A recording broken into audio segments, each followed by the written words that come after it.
kenapa negara ini begini, saya bilang waktu interview sama Komnas HAM. Kalau di Singapura itu saya bilang, kalau ada sesuatu serangan dari luar, dia menyelamatkan orang yang di dalam, yang luar dia yang diambil tindakan. Tapi di sini polisinya bekerja sama sama orang yang ambil tindakan, kita yang disuruh kongsi keluar. Padahal ini tempat kita. Mau amankan, pasang polis lain, amankan, no problem kan? Polisi yang bertindak kepada orang itu. Ini dia menjaga lagi orang itu, kita yang disuruh keluar. Itu nggak benar, saya bilang. Itu Komnas HAM-nya jawab, inilah Bu Indonesia.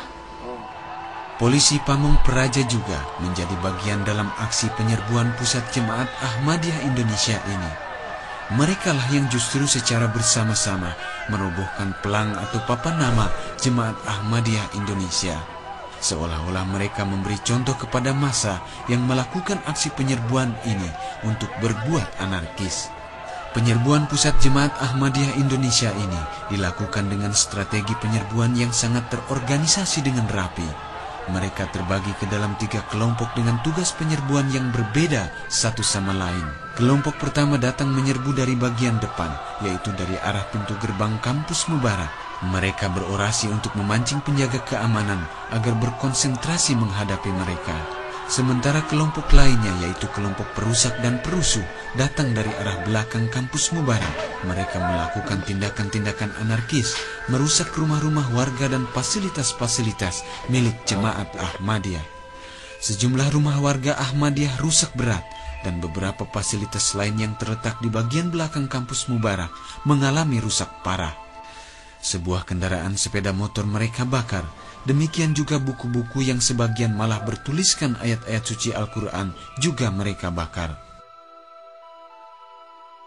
Selain menghancurkan rumah-rumah dan gedung, mereka juga menjebol tembok pagar untuk memberi jalan masuk kepada kelompok penjara. Para penjara masuk ke dalam rumah-rumah dengan cara mendobrak pintu masuk dari arah belakang. Mereka juga mendobrak paksa pintu kamar dan mengambil berbagai barang dan benda-benda berharga lainnya dan meninggalkan isi rumah milik warga Ahmadiyah dalam keadaan luluh lantak.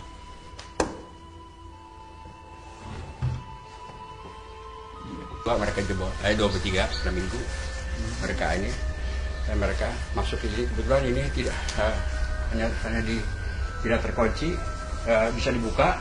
Tidak perusahaan tapi bisa mereka buka. Tapi sekarang sudah dikunci dan mereka ambil jarah ini barang-barang. Karena pintu kamar yang telah saya kunci itu terbuka dan rusak, dan semua barang-barang yang ada di lemari itu, yang pakaian itu dan habis ronsen semuanya itu dibongkar, diobrak-abrik sehingga acak-acakan.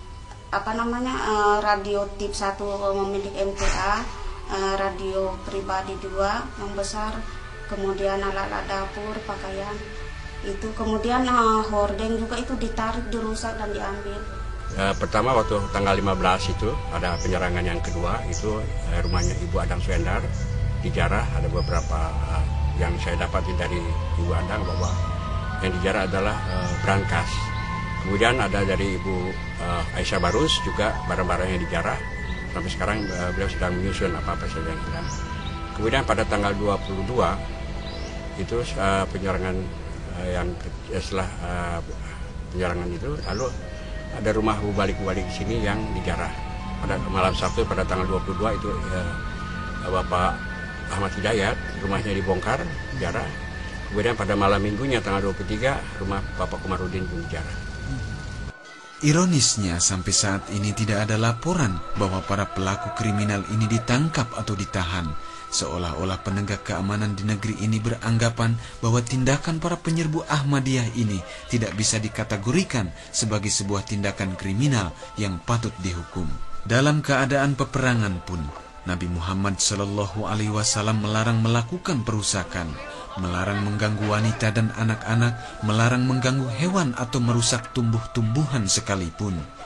Akan tetapi para penyerbu yang menyebut dirinya Gerakan Umat Islam Indonesia ini, ketika melakukan penyerbuan ke pusat Jemaat Ahmadiyah, yang mereka sebut sebagai gerakan jihad fisabilillah tidak saja melakukan penghancuran dan pengrusakan, akan tetapi sebagian dari mereka juga ada yang melakukan penjarahan.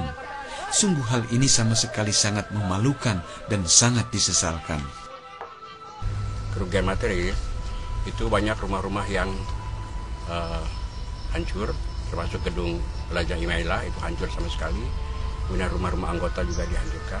Ada motor yang dibakar dan kerugian sekitar 250 juta. Lalu kerugian moral dengan adanya isu-isu bahwa akan diadakan pembakaran, akan diadakan penjarahan, lalu banyak anggota-anggota jemaat lainnya yang merasa ketakutan, selalu dicekam oleh ketakutan, sehingga banyak yang keluar dari rumahnya untuk mengungsi. Inilah kerugian, sehingga kalau ada orang yang tidak dikenal lalu lalang di depan rumahnya, para ibu-ibu dan para anak-anak selalu dicekam ketakutan. Ini kerugian moral. Kemudian yang kedua adalah bahwa dengan adanya pelarangan kita tidak boleh adakan kegiatan di sini. Kerugian yang sangat kami rasakan adalah bahwa kami tidak lagi bisa sholat berjamaah dan sholat Jumat.